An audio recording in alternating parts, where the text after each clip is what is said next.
I say, hey, I'm feeling good today. I got that fly shit great. on. All of my bills is paid. Good to be a New Yorker right now. I know they feel the way. I let my jewelry show. Fronting on us. I let my diamonds Word. Back. So what's up? What's happening? I'm in this bitch, yeah, we back again. All you Fugazi Knicks fans, we accepting applications. Come on. They're already applying. They're already applying.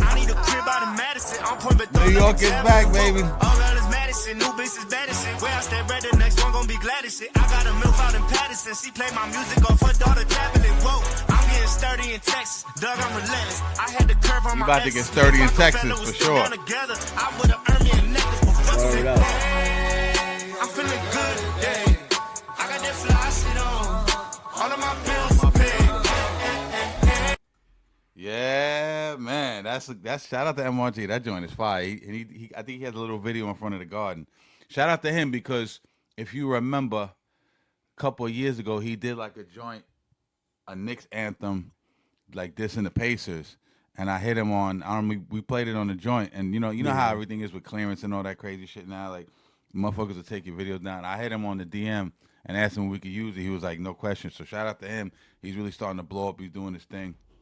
He's got Mano on the remix. So shout out to him, man. That's dope. But yo, let's get into the intro. I want to get the intro out of the way. We've been gone for a long time, but just like the New York Knicks, we are back. But I want to get this intro out of the way because we got shit to talk about. Yo, I want to welcome everyone back to Drunk Sports Talk, New York's new and still number one sports talk show. We are the voice of the streets. Allow me to reintroduce myself. You already know it's your boy Cash. You already know I got riding with me, man. My ride or die, my day one. My boy Q. Q. What's popping, my nigga? I'm feeling good today. Hey. Oh, man, yo. Yo, because we always say this, man, like, yo, New York has a plethora of sports franchises, man. But nothing feels better than when the Knicks are winning, man. Like, nothing feels Amen. better. I can't disagree with that. When the Knicks are turned up, the town is turned up. The town is like when the Yankees. Yo, that's a great point. When the Yankees are winning, don't get me wrong. I think there's probably more. I don't know this for sure. I'm just like speculating. I think there's probably more Yankee fans in totality, numbers wise, than Knicks fans. But the Nets are basically irrelevant, because everything's splintered up and fractured up, right? The Nets and the Yankees have to share like market space, space in the market or whatever.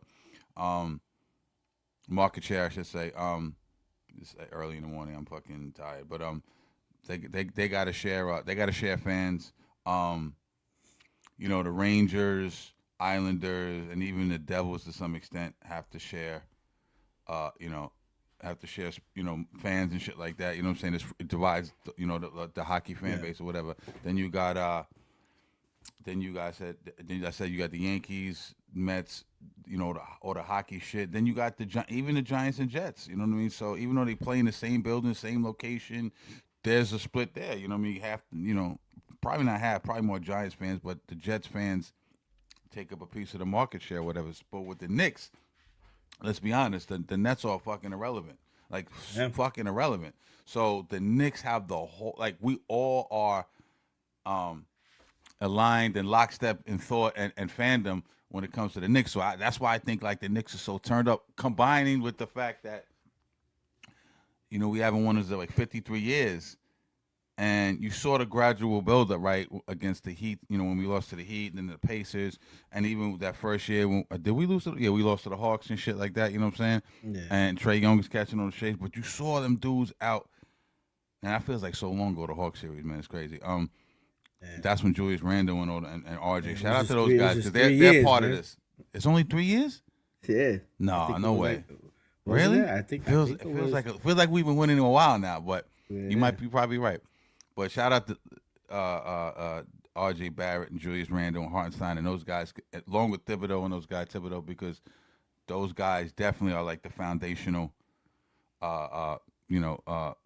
pieces that helped us kind of get springboard us to where we are today. But no, but like I said, the fans and I want to give it to you real quick. We'll get into the topics in a minute, but I think it's important we talk about this. The fans are turned up outside. New York fans are so. New York fans are disrespectful. They're fucking low down and rotten. They're fucking low class, but I love them because I'm one of them. You feel what I'm saying? So I understand what I understand it, and I'm not even mad. I don't really like the fighting, the shit you sent me the other day, the brawl out there. Let's all keep it calm. But you gotta love these dudes. When the Knicks win, this shit gets crazy outside. You feel the energy, and even all the sports pundits, and I hear Paul Pierce and KG talking about it. Niggas know Knicks fans are the craziest fucking fans in the world. But with that being said, man, I don't know. Any thoughts on that? Nah, man, but you know what? And it's because of how crazy we are when New York wins. That's why they just don't like us. That's why they don't like us winning in general, in any sport. Like, they hate us when we're winning in football or baseball. Like, look, especially in baseball, look at Yankees, man. Like, everybody... You don't even have to be like a true baseball fan of your own city to just be like, I hate the Yankees because they've won so much already. And then they hate the Knicks is because they just know that, we're a team that just is so high intense. It's such high intensity of fandom over here that we almost become a type of person that's unbearable to be in their presence. You know what I mean? Like, but you know what? Shit happens. Oh, look what happened when the Eagles won their first Super Bowl. Like, they were flipping cars. Shit was on fire. Like, man, like, and the Knicks fans, like, come on, man. This is a state where we've been rooting for this team for such a long time, and they've been such a bad organization for such a long time that finally now we get a chance to be happy, and they try to kick us down. Nah. That shit don't rock with us, and they know it. It's a great point too, because you draw parallels to the Eagles fans. You know what? That's a very fucking good comparison, man. And as much as I hate Eagles fans, and not in the context of like just in context of sports, but Eagles fans are fucking wild too, man. They are super wild, like, and super disrespectful and super fucked up. But they do kind of remind me of the Knicks fans a little bit. And you remember last year when I think the dude had the. Did he have the Tyrese Halliburton shit on coming out of the Garden? Didn't do it while he was throwing trash on him and all that crazy shit? Yeah, I think somebody hit him with a garbage can. That's Eagles fan-esque. You feel me? That's some shit they would do. You know what I'm saying? So. Yep. And then I think the other day they were coming out of the somebody had like two guys coming out of the Garden wearing like Cleveland jerseys, and they were like heckling them. So not as bad as the Halliburton shit, but Eagles fans are fucked up, bro. But you know what though? And here's another thing. Like, I think the longer you go without winning, because when that Nick Foles stepped in, that was their first Super Bowl. So the Eagles were hungry. They went there and was it 02, 03? I forget the exact year with with the whole Donovan McNabb and Terrell Owens and throwing up in the huddle shit, and they lost to Tom Brady and them. But they were thirsty at that point. It really is one more point. I think Knicks fans are just or more thirsty. I know I am.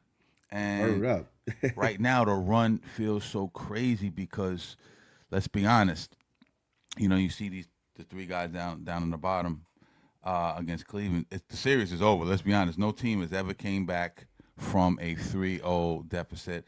I don't see the Knicks being the first, as the Yankees did against the Red Sox back in 04, whatever it was. I don't see that happening. So this series is over. So we are going back to the NBA Finals, and I don't feel scared or nervous or apprehensive even about saying we proclaiming the series because, bro, this shit's a wrap. We took their heart after game one. We were going to beat them no matter what. Yeah. But we took their heart after game one. They have folded like a cheap tent. Barkley's in on TNT Studios while Shaq and Kenny and Draymond are talking. He's sweeping the fucking studio. Niggas is wilding on these niggas. And, it's bittersweet. I don't really got like a distaste or disdain for Cleveland per se, but James Harden is not the most likable dude to root for. You know what I mean?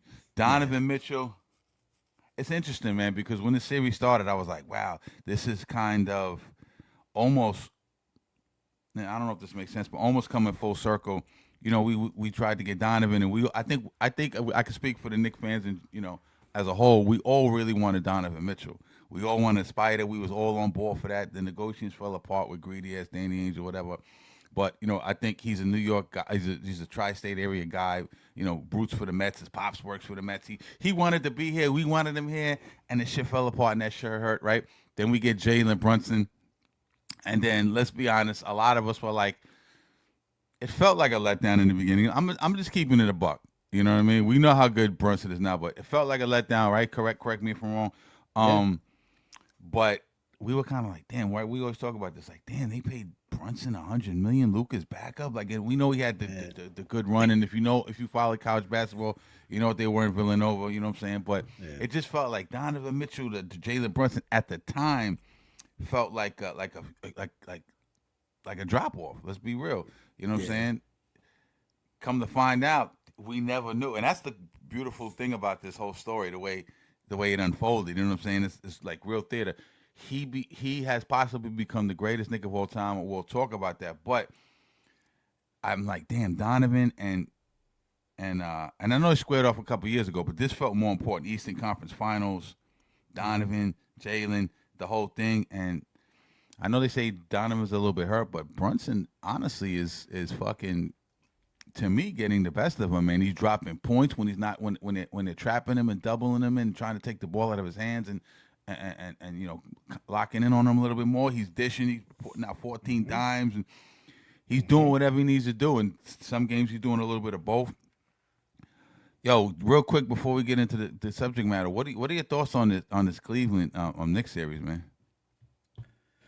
Yeah, I think like how you said it, man, I totally agree. I think that first game, that when you allow a team, and especially at such a big moment like this is, you're an MSG, and spotlight is on you, you're up by 22 points, 7 minutes to go, and you just fold. Like, they look like, I don't know if you saw the AI video, but I don't know if you remember like how Donovan Mitchell and James Harden looked going into the locker room when they were on the camera at the camera at the end of the game. Mm-hmm. Like, they looked defeated. Like, they looked like they didn't even look upset. They just looked like that's it. Like, it looked like they gave up in that moment. And there was an AI video where like Donovan Mitchell turns around and like chokes James Harden. Like, it had me dying. But it just looks like they can't really. They're not going to come back from this. And, it just goes to show, because initially we were kind of worried about it, right? We were on 9 days rest.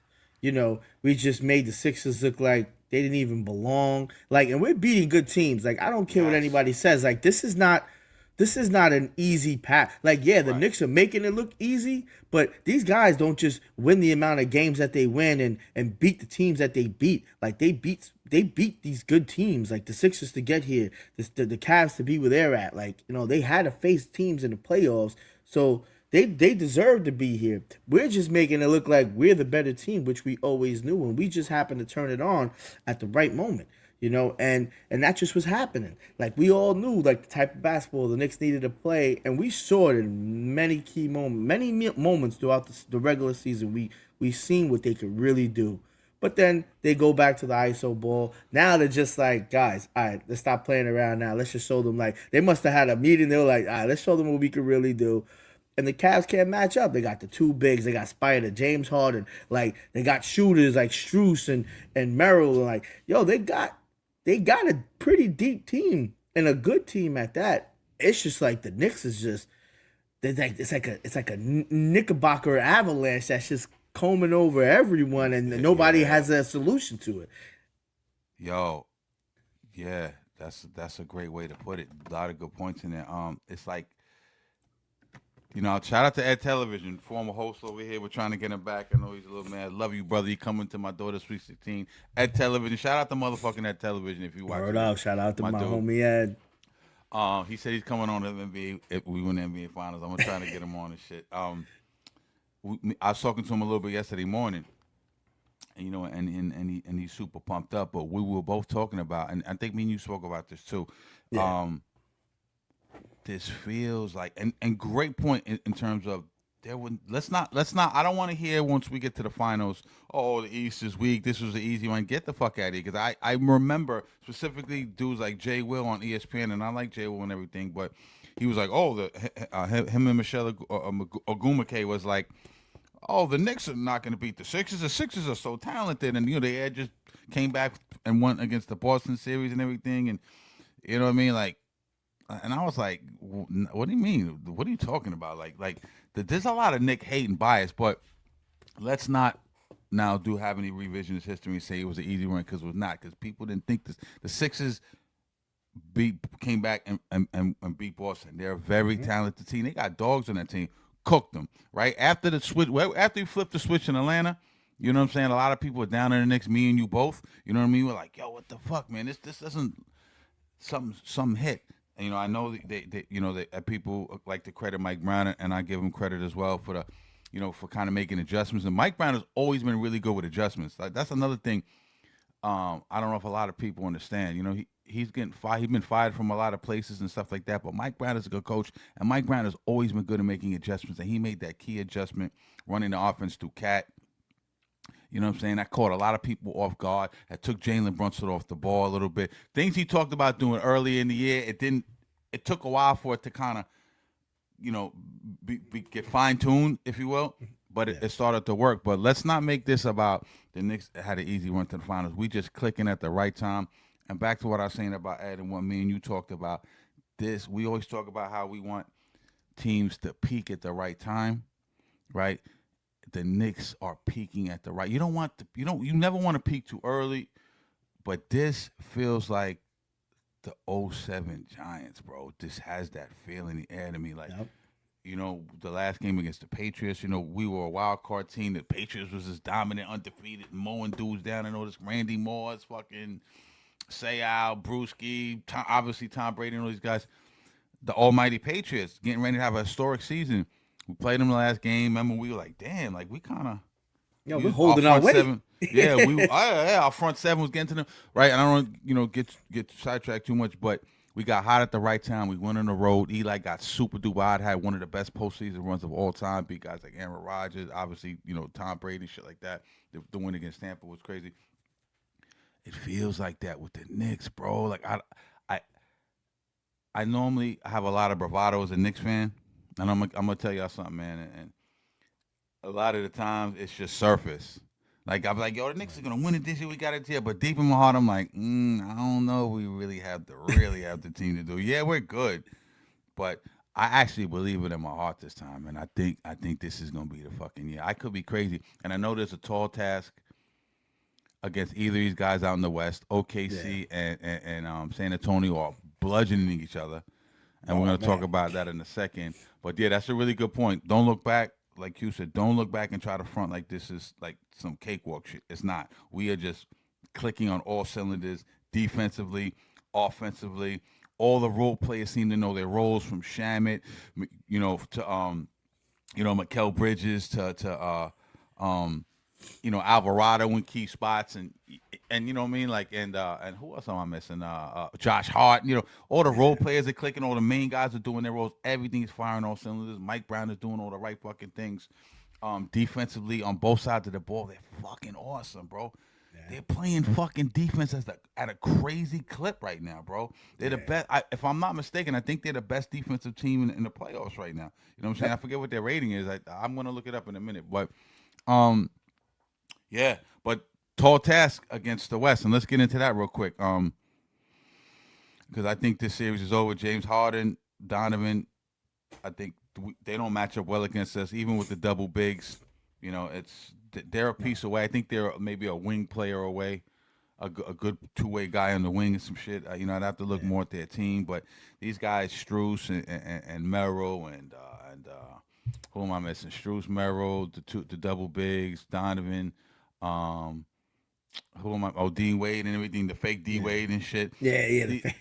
There's these guys are good, and Cleveland, but they're missing heart, and they're not playing any defense. But anyway, we've been watching if you guys out there have been paying attention, man, I said to myself, Q. I said, damn, you know what? I was talking to someone the other day. I said, I think I'd rather play the Spurs. You know, we got the mid season cup from them, which a lot of people don't put any merit in. You know, I really don't either. But if we win it, then it gives you that. Then it looks even better because we can hang both the banners and shit. Remember there was a whole banner thing or whatever. But I don't know. I'm gonna let you get this shit off first. Pause. Looking at this fucking Western Conference series, I don't give a fuck. We locked in and we rolling and everything, but these dudes. Both these teams are not Cleveland. Both these teams are not the Sixers, and both these teams are definitely not Atlanta. Who would you rather play in the Western in the finals? Oh man, you know, I could. It's so easily for me at least to give such a 50-50 answer, not just because of how the Knicks are playing, but because the type of war that OKC and Spurs are going through right now.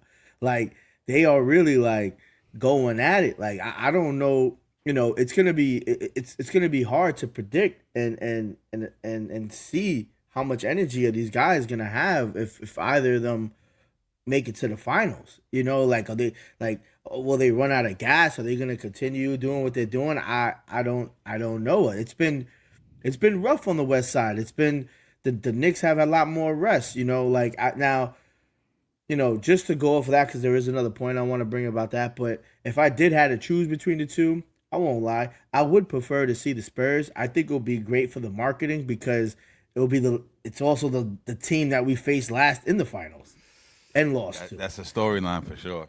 You know what I mean? Like, what kind of headline is that? And then win? You know what I mean? And I do feel a little bit better too because we did beat them 2 out of 3 times in the regular season. We beat them for the cup. You know, we're playing that, and that was when we were still kind of figuring out, you know, our type of play. I think what we're doing right now, oh man, it's gonna be you know, such a beautiful thing to watch at a finals perspective, you know, and with OKC as well. I could almost kind of say the same thing with OKC. Yeah, granted they got the MVP over there, but there's some look. I don't think not one person on OKC's team last night scored over 20 points. You know, so you know they have their own little hurdles that they need to overcome. And we played them tough throughout the season as well. So I think, you know, it's going to be a very interesting finals when the Knicks get there. My only concern, and this is the point I wanted to bring up earlier, is that since of the battle that the OKC and Spurs are going through, like, that may go to 7. And the only thing that makes me nervous is that the Knicks are going to win tonight. They're going to sweep them.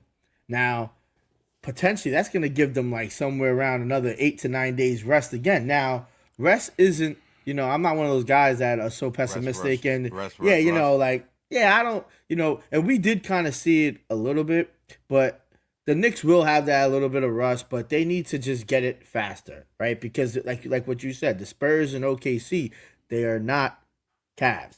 Like, we need to make sure, and we're also not going to have home court advantage. So we're not going to be able, like, that 22 run, what made it a little bit more easy against the Cavs in game 1 was because we were home. You know, we can't have that we can't have that away rust, because if we go down 22 points with 7.5, 8 minutes left, I don't see us doing that in San Antonio or Oklahoma. You know what I mean? So that's something that we got to think about. They got to figure out a way. I'm not saying they need to lose, but I think they need to play with a more sense of urgency if they do have that longevity or rust. They need to come out the gate firing, which they kind of did with the Cavs. It was a close game, but then if it felt like they were still like, it was weird. It was missing a lot of shots, which we know is not going to happen with the Knicks, you know, especially at the level that they're playing right now. So I'm not too worried about it. But, you know, ultimately, back to my point, I would like to see the Spurs. I think that'll be interesting.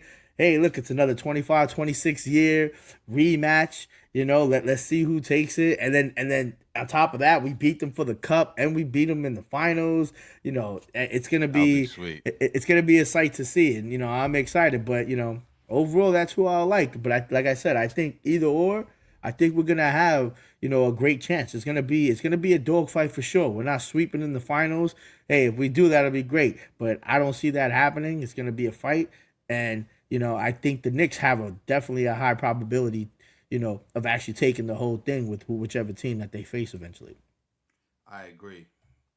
It's a hard choice, man. I'm gonna let Ed Television say it. Saying we beat the Spurs 3 out of 1, even though the season don't matter, but the way we playing, man, listen. I'm like, yo, bring whoever, bro. Bring whoever. Shai Gilgeous, fucking Ray Allen, David Robinson, Mario Ellie, Sean Elliott, fucking whoever, yo. I don't care, Wemby or whoever. Knicks in 6. Yo, I second that. I approve that message, man. Word up. Shout out to Ed. But yeah, nah.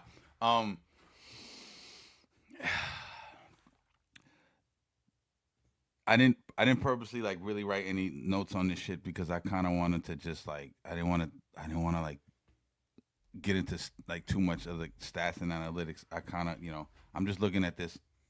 Sometimes you gotta look at things from like just the eye test perspective, right? Yeah.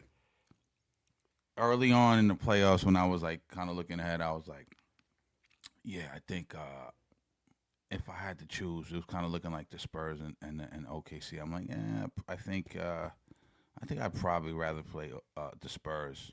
I think I feel like we match up better against them, even though I think this year, had we beat the Pacers last year, I didn't really like the matchups because we were so worn down. We weren't using the bench, and they just like the Pacers last year.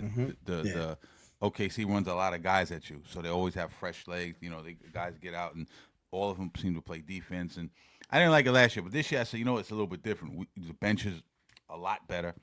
You know what I mean? We don't look tired at all.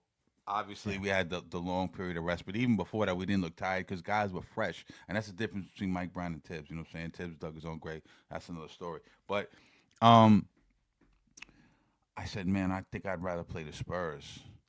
But now, upon further review, I'm not so sure, man. The Spurs, listen, and I know we beat them in the midseason, and I do think we match up pretty good against them.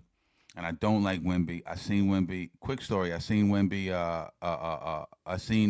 We went out to San Antonio to see an away game a couple years ago. I think this is Wemby's second. It might have been his rookie. I can't remember. Rookie or second. Whatever year Jalen Brunson has career high, he did it in San Antonio. San Antonio is a great atmosphere too. I love it. It was a great fucking basketball town. But Jalen Brown had his career high, and at the end of the game, they tried to give him the game ball.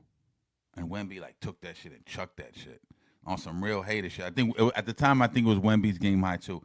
Wemby is a nasty throwback. I don't want to be your friends. I don't give a fuck about this LeBron James. I'm friends with everybody in the league. Dap everyone. I'm hanging everybody, dancing with everybody. Wemby's nasty. He basically said the night that Shai Gilgeous-Alexander got his MVP trophy, he basically was like, I wanted all of that. You know what I'm saying? I wanted all of that. I deserve it because I think he was like third maybe in the running, whatever. I deserve it. This shit should be mine. And he proceeded to go out and fucking bust they fucking ass. You know what I'm saying? Wemby's a throwback. He don't have one of those personalities that you can warm up to, but good Lord, he's a dog. And I respect that. You know what I'm saying? Yeah. But so that's why I think I'd rather play them, right? Because that goes into all the storylines. The thing I just mentioned with Brunson, the thing you just mentioned as the the rematch of the '99 Finals. Shout out to Spree and all them guys, Allen Houston, right? The thing about OKC and the Spurs is Wemby. He is the great eraser. I look at him like they can do so many different things with him. You know what I'm saying? Let's just start with the defensive side of the ball, right? All those guys get out and play defense. That's another thing. Like, we are the number one defensive team. I want to say they're the number 2 defensive team in defensive rating. I believe the Spurs are.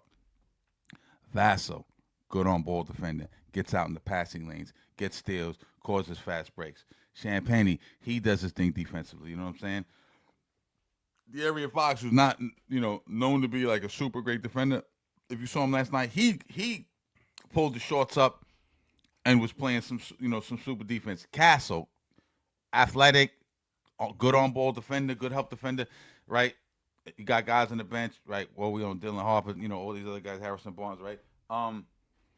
These guys defend, and the thing with them is when they're playing on-ball defense and they get beat on an assignment, they have the great eraser in Wemby. You know what I'm saying? Obviously, Wembanyama, he is a true shot alterer, if that's even a word, right? Yeah, word. He alters shots. You know, he's not a throwback center because, you know, he's so versatile, but he plays that he clogs that lane and he's like the defender of the paint, almost like a throwback center. So they're very, very good on defense. They're all dogs. Castle, Vassell, Champagne, right? They're all fucking dogs. And Wemby right now is playing. I'm not even going to look at stats. You know, I usually the stat dude, but I'm just talking about eye test. Wemby, yo, look, he keeps doing this thing in the playoffs where he fucking misses and then he grabs his own fucking offensive rebound and he yaks it down.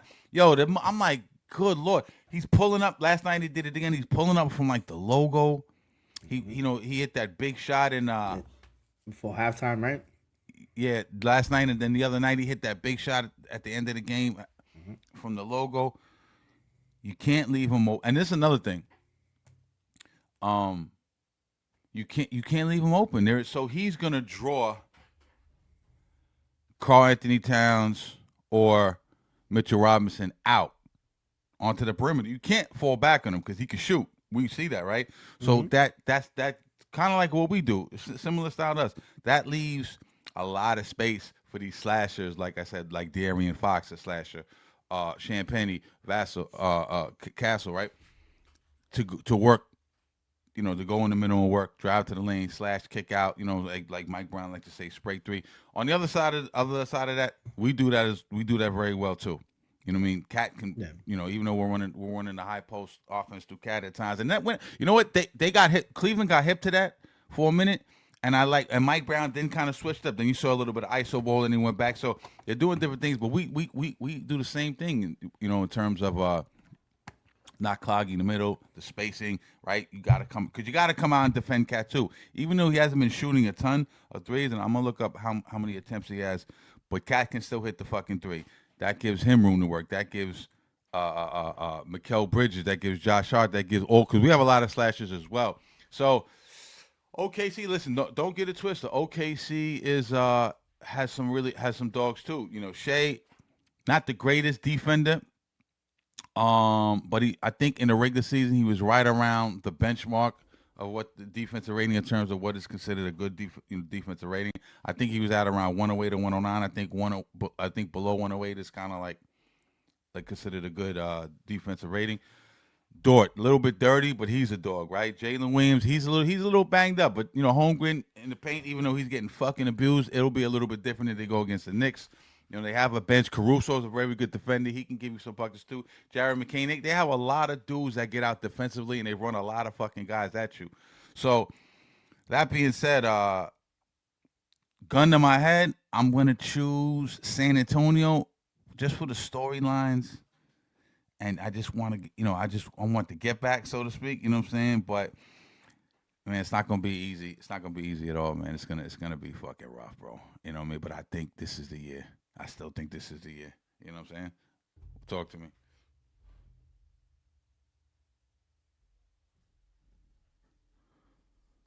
I don't know. Is it me? I can't hear you. Oh, you're on mute. For some reason. Yeah, my bad. Like it's gonna be a tall task regardless. But you know, no one in any professional in the history of professional of any type of sport has ever said, "Oh yeah, you know, we won the whole thing. It was a cakewalk." Nah, man, you just straight up lying, bro. Cause like, you know what I mean? Like you just straight up lying. And before I forget, because I should have done this earlier too. There's one thing I need to say. And I really want to give out a sincere apology to Mikal Bridges. You know, I know we used to have segments in the past of me just, kicking his back in. Just like, kicking him when he was down. Like, I know he had a bad multiple outings. And it's just like, and it was in the regular season. But, for what he's doing now, and I think Stephen A. Smith said this too, and this was something that for once I actually do agree with him, which is of a rarity. But he said, hey, as as loud as I can be is when you playing bad basketball and just just naming all the bad stuff that you're doing on the court. You got to be just as loud to name all the positives. And Mikal, he's definitely been the difference maker in this in these last couple of playoff, well, in the whole entire playoffs, I should say. Like he's playing crazy. He's doing what we needed him to do, and the reason why we got him. Playing that two-way ball. So yeah, and I don't want to go too much into it, but he's gonna keep playing up like this. He has that winning mentality due to the Villanova connection and him and Brunson. But yeah, I definitely gotta apologize because I was definitely one of the people who was just like highly upset at him, like and that's just the Knick fandom out of me. But it is what it is. That's how we are, man. Like what I'm saying, like. Yeah, I'm not even mad at you. You know what I'm saying? I was just saying, and I was like, there was times I was frustrated with him as well. But what I reckon, and I think honestly, and I think I can't speak for you, but I think this played a big part into it is all the draft picks we gave up for him. You know what I mean? I think that made it a little bit like, damn, you know what I'm saying? Like we gave up 5 picks for this guy. Yeah. He's not really giving us a lot on the offensive side of the ball. But then I started really thinking, I said, man, this dude is kind of the fourth fucking option. What fourth fucking option do you know that's hard because Mikal was a 20-point scorer in Phoenix on the team that made the championship. Yeah. And I seen him get busy with the net, so I know he could score. So I'm thinking the guy doesn't just, fall off. You got Brunson. You still have Brunson. Cat, obviously, right? OG, some nights.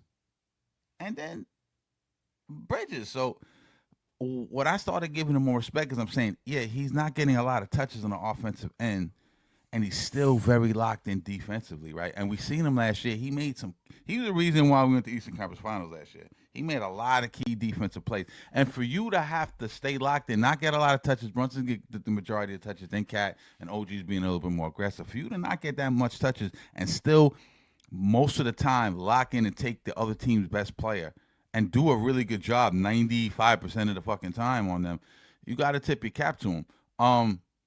Where I will say I was a little bit disappointed with him is that he started falling in love with that mid-range, that midi. Yeah. You know what I'm saying? Although he's kind of money from that area, I wanted to see him kind of go to the rack a little bit more and it looked like he was shying away from contact for a little while. That's where I had the problem with him. Now he's aggressive. He's going to the rack. They're leaving Josh Hart open a lot. Yeah. Shout out to Mikal Bridges, man. Mikal's balling, man. If I don't want to hear about fucking draft picks. And listen, let me tell you something, man. If the Knicks win the fucking finals, right? I don't give a fuck. I'll give the Nets. I'll give them some more draft picks. Here, you know what? Here, take 3 more of these fucking draft picks for Mikal. I give them motherfucking 9 draft picks. Here, take 9 draft picks. Fuck the draft picks. I don't want Giannis. You know what I'm saying? I'll start giving out draft picks just for the fuck of it. Yeah, just like, y'all niggas need it more than we do, yo. Like, yeah, take all that shit, man. Oh, okay, you got Oprah Winfrey draft picks? 2038, here, take a fucking third round, second rounder, man. Yo, you get a draft pick. You get a draft pick. Yeah, we Oprah Winfrey of fucking draft picks, man. Fuck that. Let's go, man. Shout out to Mikal Bridges. But I like I said, we and look what we're doing, man. Game 1. And, I talked about the Spurs, and we're gonna get out of here too. We're not gonna spend too much time. We got about 10 minutes. Game 1 against Cleveland, we held them to 104 points, and that's in overtime, right? Mm-hmm. Game 2, 93 fucking points. We're basically holding them to like nothing in terms of the modern day NBA, how teams score at that type of clip. But again, Cleveland doesn't really play that. Doesn't seem like they're playing that much defense. So it's going to be a little bit of adjustment. But I like our chances, and I like our chances against San Antonio or OKC. To be honest, and they're beating themselves up a little bit. What's the name's banged up a little bit. Castle was banged up a little bit. I know he's still playing very well. But Harper's banged up. Lingering things there, huh? Harper with his hamstring, right? Harper with his hamstring. Williams on the other side with that hamstring. So, those are big. I know Caruso's a dog, man. So, like I said, it's gonna be a very interesting finals.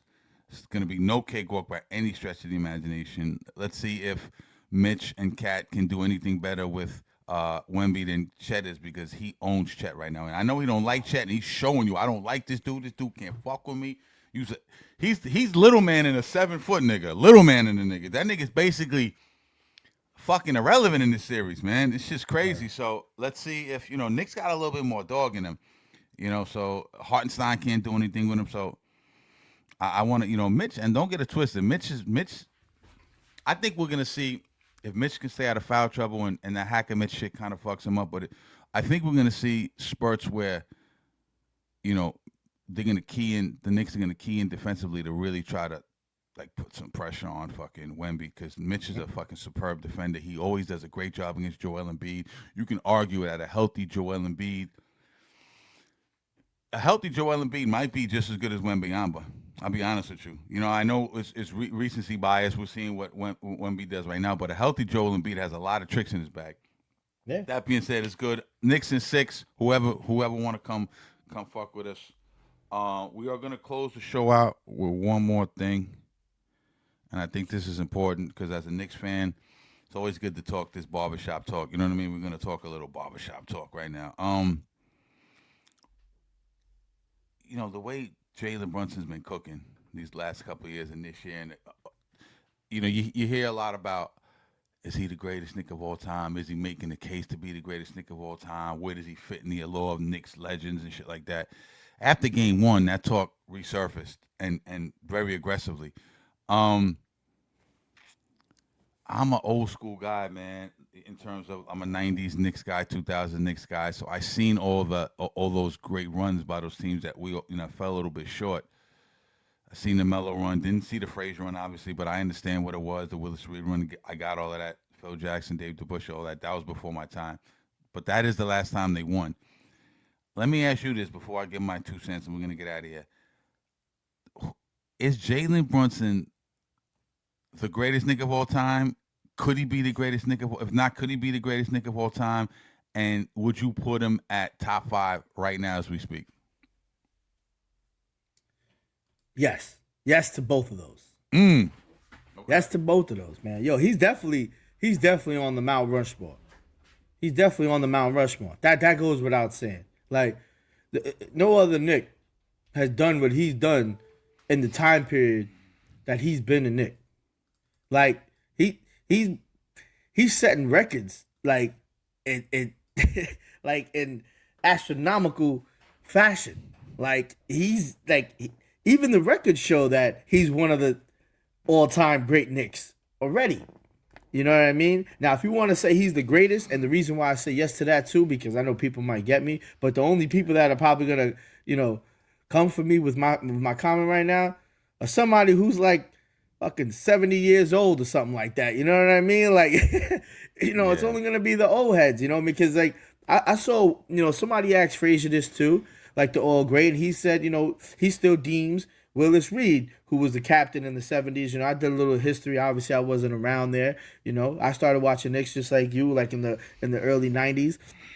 And that's when I truly became a fan, around 94, 95, when I was about 7 years old. So, I watched all that. I watched all the struggles, and all that. So I've seen some great Knicks. We definitely had some great Knicks in that time period. But that's who, for me, which is my generation, I have to compare him to what I've seen, and what I'm seeing Jalen Brunson do day in and day out, at especially at his stature, homie 6'2", 6'3", whatever he may be, 6'2", yeah, I've never seen anybody do what he's doing. He's doing stuff that's keeping a buck. Patrick Ewing wasn't really doing.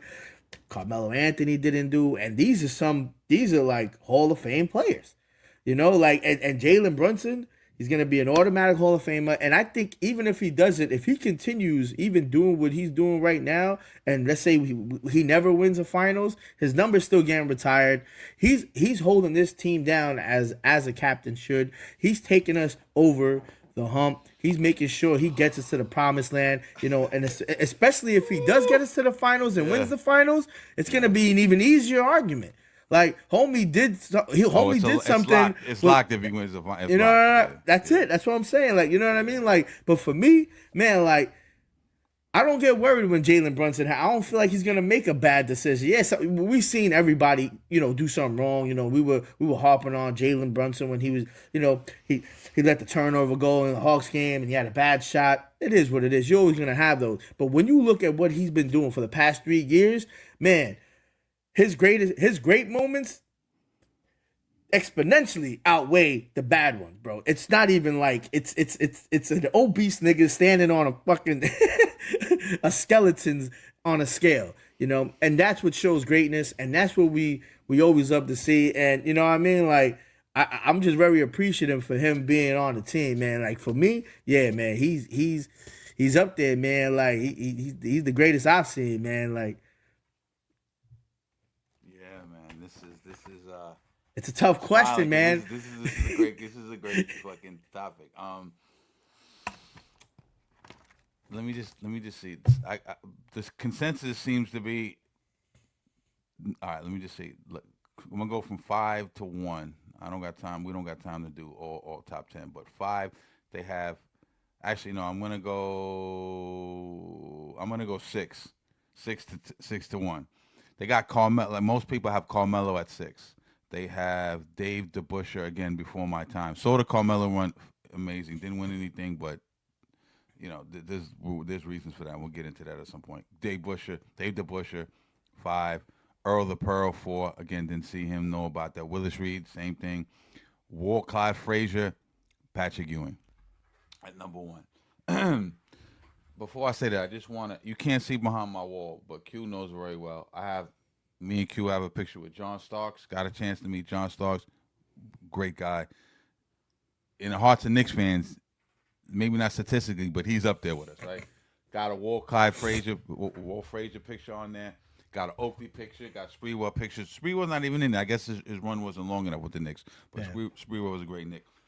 With that being said, he's 1,000% top 5. It's not even a question. It's not hyperbole. It's not, recency bias.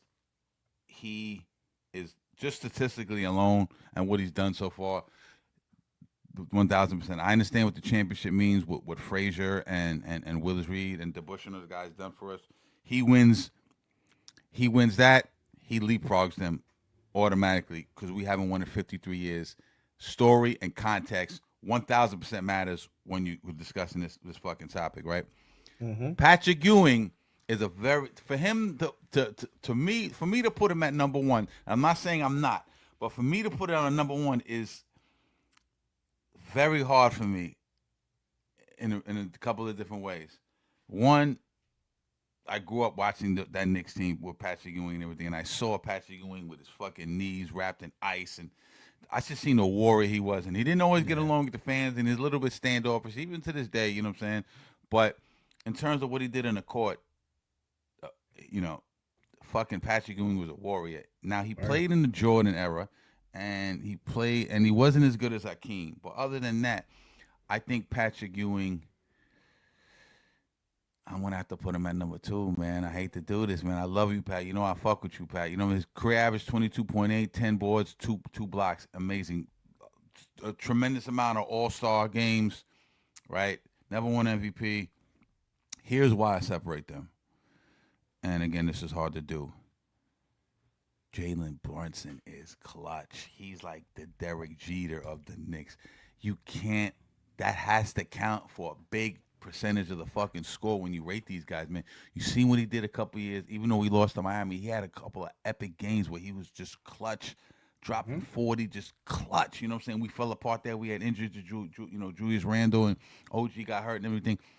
You see what he did last year against Detroit when he fucking put my man Thompson on skates in a pivotal moment and it crossed him up in the he's a clutch player of the year. 2, he has so many clutch fucking moments that when he fucks up, I think we get mad at him sometimes. I don't even want to say mad, but like we expect so much of him.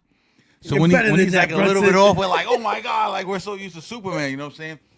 But Jalen Brunson is clutch like a motherfucker. We saw what he did against James Harden in a pivotal game one, man, that set the tone for the whole series. That took the soul out of Cleveland. And he's done this, and there's so many more examples I can give you. There's so many more.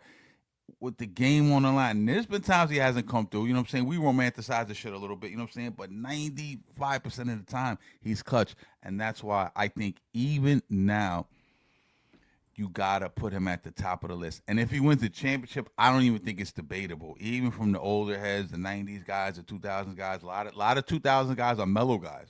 You know what I'm saying? But I don't even think it's close. And shout out to Melo. I love Melo.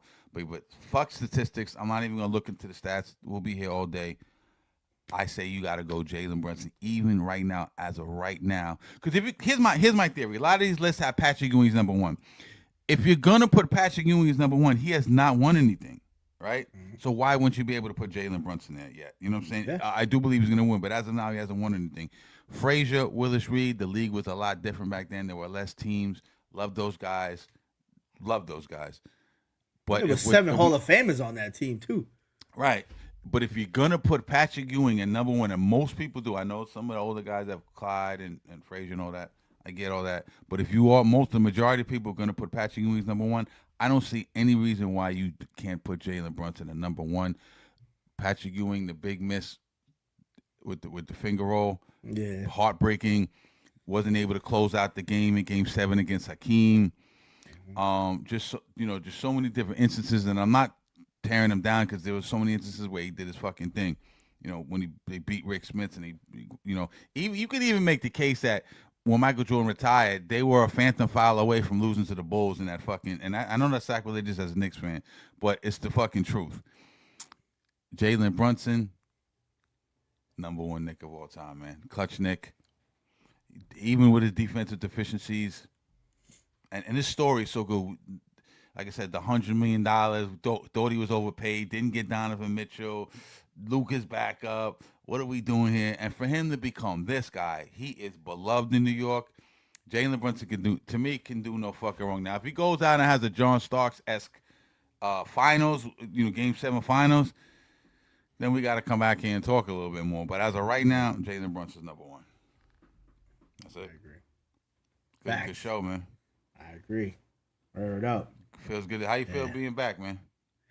Oh man, it's good to be back, man. Sometimes you just gotta rewire yourself, but we're gonna be back on more consistently. You know what I mean? And we're gonna deal with all the other people who gonna be hating. There's still Sixers fans hating us right now, and Celtics fans. All these fans is coming out the woodworks because they hate us. But you know what it is? We're just a better team than y'all. But we're gonna talk all our shit the same way y'all gonna talk it in the comments. But we here for the smoke. You know what I mean? We here for the smoke. Feels good to be back. We're gonna try to we're gonna take it light right now. You know what I'm saying? But we're gonna try to give you some stuff. As of right now, look for us maybe once a week. If we have a less busy week, twice a week. But what I do know is we might not be on as frequently right now on the comeback, but whatever we do give you is going to be quality material. So get ready for us. But yeah, with that being said, tune in tonight. Knicks, the clinching game of the motherfucking series. You already know what the fuck time it is. Drunk Sports Talk, the comeback. We out. Peace. Peace.